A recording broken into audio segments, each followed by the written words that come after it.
آج مغرب کا جو طریقہ واردات ہے، کام کرنے کا جو طریقہ ہے، وہ کیا ہے؟ آج سے نہیں، ہمیشہ سے یہ طریقہ ہے. شیطان کا بیسک کام ہی یہی ہے کہ خیر کو شر بنا کے پیش کریں اور شر کو خیر بنا کے پیش کریں. جو اچھا کام ہے اس کے بارے میں یہ ثابت کریں کہ یہ غلط ہے، اور جو غلط کام ہے اس کے بارے میں یہ ثابت کریں کہ یہ اچھا کام ہے. قرآن کریم میں آتا ہے نا، افمن زین لہ سوء عملہ فرآہ حسنا. آج امام صاحب نے تراویح میں پڑھی نا یہ آیات، افمن زین لہ سوء عملہ فرآہ حسنا. کیا وہ شخص جس کے لیے اس کا برا عمل مزین کر دیا جائے اور وہ اس برے عمل کو اچھا سمجھنا شروع کر دے. شیطان کا کام کیا ہے؟ شیطان کا کام یہ ہے برائی کو اچھائی کے لیبل میں پیش کرنا. یہ شیطان کا بیسک کام ہے.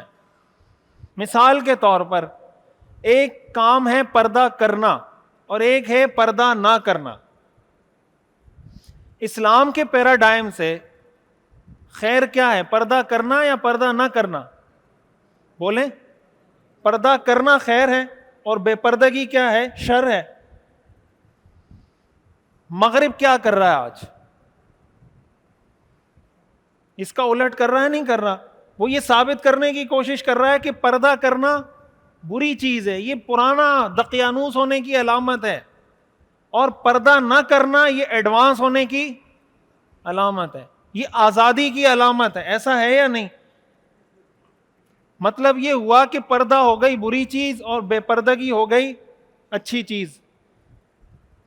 پھر اس کے لیے مغرب دلائل گڑتا ہے کہ تم نے عورت کو گھر میں قید کر رکھا ہے، تم عورت کو گھر سے نکلنے نہیں دیتے. مرد باہر جاب کر سکتا ہے تو عورت جاب کیوں نہیں کر سکتی؟ مرد کاروبار کر سکتا ہے تو عورت کاروبار کیوں نہیں کر سکتی؟ مرد، تم عورتوں کو کہتے ہو پردہ کرو، مردوں کو کیوں نہیں کہتے کہ پردہ کریں؟ یہ ساری باتیں کی جاتی ہیں، نہیں کی جاتی؟ اور ہمارے مسلمان اس سے متاثر ہوتے ہیں یا نہیں ہوتے؟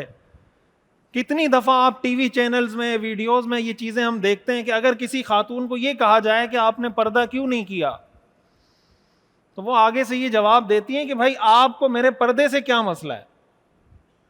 یعنی یہ ایسی چیز نہیں ہے جس کو ڈسکس کیا جائے کہ پردہ ہونا چاہیے یا نہیں ہونا چاہیے، میرا پرسنل میٹر ہے. آپ کون ہوتے ہیں پردے کو ڈسکس کرنے والے؟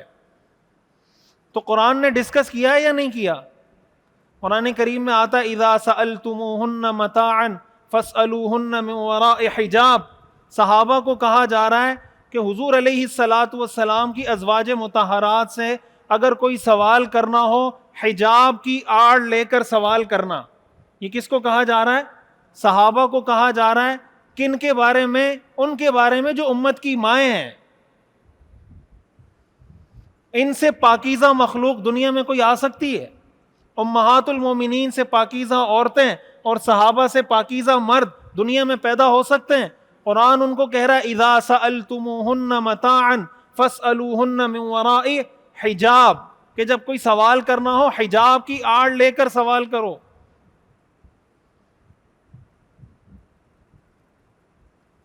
تو قرآن نے بتایا کہ پردہ کرنا خیر ہے، مغرب نے بتایا کہ پردہ کرنا شر ہے. اب مسلمان کو کیا چاہیے کہ وہ پردہ کرنے پہ فخر کرے یا بے پردگی پہ فخر کرے؟ بولیں. مسلمان عورت کو پردہ کرنے پہ فخر کرنا چاہیے یا بے پردگی پہ فخر کرنا چاہیے؟ ہمارے ہاں کیا ہو رہا ہے؟ ہمارے ہاں اس کا الٹ ہے یا نہیں؟ اور ہم اس سے متاثر کیوں ہوتے ہیں؟ اس لیے ہوتے ہیں کہ ہمیں دین کا، سیرت کا، قرآن کا پتہ. مغرب کا آج جو پیسہ لگ رہا ہے سارا، وہ لگ اسی بات پہ رہا ہے جو شیطان کا بنیادی کام ہے کہ برائی کو اچھائی بنا کے کیسے پیش کرنا ہے. بھائی آپ دیکھیں نا، ہمارے ہاں ٹرانسجینڈرزم کا بل پیش ہوا، ٹرانسجینڈرزم کا بل پیش ہوا اسمبلی میں، سینٹ میں پاس بھی ہوا، پھر اس پہ احتجاج بھی ہوا. آپ مجھے بتائیں یہ کوئی کرنے والی بات ہے؟ بھائی ایک آدمی یہ کہتا ہے مجھے عورت والی فیلنگ آ رہی ہے، آپ کہتے ہیں قانون یہ ہے کہ اگر آپ کو عورتوں والی فیلنگ آ رہی ہے آپ کی بڑی بڑی مونچھیں بھی ہیں, چودھری ہیں, آپ کی بڑی داڑھی بھی ہیں, آپ کو قانون عورت کنسیڈر کرے گی. اور اگر ایک عورت ہے, ہر لحاظ سے عورت ہے, لیکن وہ یہ کہتی ہے مجھے فیلنگ آ رہی ہے کہ میں مرد ہوں, قانون یہ بنا دیا کہ بھائی اس کو آپ کیا کنسیڈر کریں, عورت کنسیڈر کریں. کل جب واش روم جانا ہوگا تو یہ مردوں والے واش روم میں جائے گی, یہ عورت عورتوں والے واش روم میں, اور یہ جو چودھری صاحب ہیں یہ عورتوں والے واش روم میں جائیں گے, مردوں والے واش روم میں. تو چاہیے تو یہ تھا کہ مغرب کو اس پہ شرم آتی, مغرب کو اس پہ کیا آتی, بولیں, شرم آتی. ان کو شرم آ رہی ہے بھائی, ان کو اس بات پہ شرم آ رہی ہے کہ وہ کہہ رہے ہیں مرد کو عورت بنا دو, عورت کو مرد بنا دو. شرم آ رہی ہے ان کو, کوئی تک بنتا ہے اس بات کا, پھر بھی شرم آ رہی ہے ان کو. بولیں, ہمیں پردہ کرنے میں کیوں شرم آتی ہے؟ وہ انسانوں کو کتا بلا بنا رہے ہیں. آپ نے دیکھی ہوں گی ویڈیو, ٹرانسجینڈرزم سے بات بہت آگے بڑھ گئی ہے. اب وہ کہتے ہیں کہ اگر کوئی انسان یہ چاہتا ہے کہ میں کتا بن جاؤں تو آپ اس کو منع نہیں کر سکتے, وہ اپنی ساری شیپ حرکتیں ساری کتوں والی کرے گا اور آپ اس کو کتا کنسیڈر کریں. اور یہ بات کرتے ہوئے ان کو شرم نہیں آ رہی. بات کیا, آپ جا کے ویڈیو سرچ کر لیں یوٹیوب پہ, کوئی کتا بن رہا ہے, کوئی بلی بن رہا ہے, کوئی کیا بن رہا ہے, کوئی کیا بن رہا ہے, وہ ویڈیوز بنا کے فخریہ طور پہ ویڈیوز بنا کے شیئر کر رہے ہیں. تو حیرت کی بات ہے کہ انگریز کتا بنے اس کو شرم نہیں آتی, ہم اگر انسان بنے ہمیں شرم آتی ہے. تو شرم کس کو آنی چاہیے تھی بھائی؟ جو کتا بن رہا ہے اس کو شرم آنی چاہیے تھی, یا جو انسان بن رہا ہے اس کو شرم آنی چاہیے تھی. خیر کو شر اور شر کو خیر بنایا یا نہیں بنایا؟ برائی کو اچھائی اور اچھائی کو برائی بنایا یا نہیں بنایا؟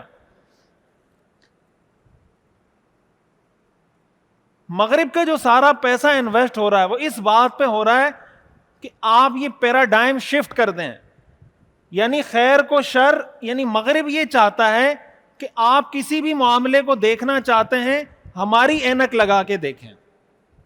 آپ کو اپنی اینک لگا کے دیکھنے کی کسی بھی چیز کو اجازت نہیں ہے. اگر میں یہ کہہ رہا ہوں کہ بھائی یہ سارا گرین ہے اور میں نے گرین گلاسز پہنے ہوئے ہیں, آپ سب دیکھ رہے ہیں کہ بھائی یہ گرین نہیں ہے, یہ وائٹ روشنی ہے, میں آپ کو کہتا ہوں نہیں, آپ کو یہ کہنے کی اجازت نہیں ہے, آپ یہ گلاسز پہنے بتائیں, بولیں کہ یہ گرین ہے, اور مجھے یہ کہتے ہوئے شرم نہیں آ رہی کہ یہ گرین ہے, اور آپ کو یہ کہتے ہوئے شرم آ رہی ہے کہ نہیں یہ وائٹ ہے. مغرب یہ کہتا ہے آپ ہمارے گلاسز پہنے. بھائی غزہ پہ حملہ کیوں کیا, فلسطین پہ حملہ کیوں کیا, مسلمان ملکوں کو تباہ و برباد کیوں کیا؟ وہ جسٹیفیکیشن دیتا ہے نہیں دیتا؟ یہ دہشت گرد ہے, یہ دہشت گرد ہے, فلاں دہشت گرد ہے, یہ دہشت گرد ہے. ہم نے کہہ دیا دہشت گرد تو آپ بھی کہیں کہ دہشت گرد ہے.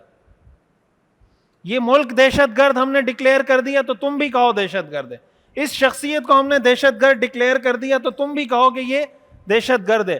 دنیا میں کسی کو اس بات کی اجازت ہے کہ وہ کہے نہیں امریکہ تو اس کو دہشت گرد کہتا ہے؟ میں نہیں کہوں گا. کسی ملک کو اس بات کی اجازت ہے؟ تو آزادی صرف عورت کی سلب ہوئی, ملکوں کی آزادی سلب نہیں ہوئی. بولیں, یہ جو ملکوں کی آزادی مغرب ختم کر رہا ہے, کیا مغرب کو یہ آزادی سلب کرتے ہوئے شرم آتی ہے؟ یہ جو ساری انسانیت کی آزادی مغرب سلب کر رہا ہے, کام کرنے کی نہیں, سوچنے کی, کہ سوچنا بھی نہیں. بھائی پردہ اگر آزادی کو سلب کرتا ہے, اس کا مطلب یہ ہوا آسان الفاظ میں کہ مغرب یہ چاہتا ہے کہ عورت کو آزاد کر دو, عورت جو کرنا چاہے اس کو اس کی آزادی ہونی چاہیے. یہی فارمولہ ہے, اسی فارمولے کو آپ اپلائی کریں. مثال کے طور پر ایک عورت ہے, وہ ایئر ہوسٹس بنتی ہے, اور ایئر ہوسٹس بن کے وہ یہ کہتی ہے کہ میں لوگوں کو سرو کروں گی لیکن مکمل حجاب میں. عورت کیا کہتی ہے کہ میں لوگوں کو سرو کروں گی لیکن ایک شرط ہے کہ میں مکمل حجاب پہن کے لوگوں کو سرو کروں گی. کیا اس کی اجازت دی جائے گی؟ بولیں, دی جائے گی؟ تو کیا اس سے عورت کی آزادی سلب نہیں ہو رہی؟ بھائی جو عورت چاہتی ہے میں پردہ کروں، آپ کہتے ہیں آپ نہیں کر سکتے، تو اگر کوئی عورت پردہ کر رہی ہے اس سے تو آزادی سلب ہو رہی ہے، کوئی نہیں کر رہی تو اس سے آزادی سلب نہیں ہو رہی۔ بھائی ایک ایئر ہوسٹس ہے، وہ یہ کہتی ہے کہ میں پردہ کر کے ایئر ہوسٹس بنوں گی، دنیا کا کوئی قانون اس کو اس بات کی اجازت نہیں دیتا، حالانکہ اس کی آزادی کا تقاضا یہ ہے کہ وہ چاہے پردہ کرے چاہے پردہ نہ کرے۔ مغرب نے نعرہ لگایا آزادی کا، مقصد آزادی نہیں تھا، مقصد بے پردگی تھا۔ اگر آزادی ہی مقصد ہوتا تو جو ایئر ہوسٹس حجاب پہن کے سروس دینا چاہتی اس کو بھی آزادی ہونی چاہیے تھی، وہ آزادی اس کو حاصل نہیں ہے۔ یہ فرق کس چیز کا ہے؟ فرق پیراڈائم کا ہے کہ مغرب نے کہا ہے کہ اس معاملے کو اس طرف سے دیکھنا، اس طرف سے دیکھنے کی اجازت نہیں ہے، ہم بھی اسی طرف سے دیکھ رہے ہوتے ہیں۔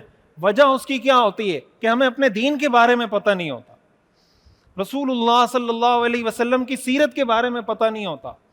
خلاصہ کلام میری گفتگو کا کہ قرآن کریم میں جو اللہ نے فرمایا لَقَدْ كَانَ لَكُمْ فِي رَسُولِ اللَّهِ أُسْوَةٌ حَسَنَةٌ، جب ہم حقیقی معنوں میں اپنی زندگی اس پر لے کر آ جائیں گے کہ یار رسول اللہ صلی اللہ علیہ وسلم کا اسوہ حسنہ کیا ہے، اور کوئی بھی کام کرتے ہوئے ہم پہلے یہ ہمارے دماغ میں یہ میسج بلنک کرنا شروع کر دے، الارم بجانا شروع کر دے کہ اگر حضور ہوتے تو یہ کام کیسے کرتے، تو پہلا فائدہ یہ ہوگا کہ دین کا حقیقی تصور ہمارے سامنے آئے گا، اور دوسرا فائدہ یہ ہوگا کہ جب دین کا حقیقی تصور سامنے آئے گا پھر ہم دین پر فخر کریں گے، دین پر، اسلام پر، اپنے مسلمان ہونے پہ شرمندگی محسوس نہیں کریں گے، بلکہ فخریہ کہیں گے کہ ہاں میں مسلمان ہوں۔ وَمَنْ أَحْسَنُ قَوْلًا مِّمَّنْ دَعَا إِلَى اللَّهِ وَعَمِلَ صَالِحًا وَقَالَ إِنَّنِي مِنَ الْمُسْلِمِينَ۔ اللہ تعالیٰ فرماتے اس سے بہتر بات کس کی ہو سکتی ہے جو اللہ کی طرف بلائے، نیک اعمال کرے اور زبان سے یہ کہے کہ میں مسلمان ہوں۔ تو ہم سب یہ ارادہ کریں، یہ عزم کریں کہ ہم اپنے آپ کو قرآن سے جوڑیں گے، رسول اللہ صلی اللہ علیہ وسلم کی سیرت سے جوڑیں گے، دین کے اس محدود تصور کو ختم کریں گے، اور چوتھے نمبر پر دین پر، اسلام پر فخر کرنا سیکھیں گے، کریں گے۔ اللہ تعالی ہمیں سمجھنے کی اور عمل کرنے کی توفیق عطا فرمائے۔ وآخر دعوانا ان الحمدللہ رب العالمین۔ سبحانک اللہم وبحمدک، نشہد ان لا الہ الا انت، نستغفرک ونتوب الیک۔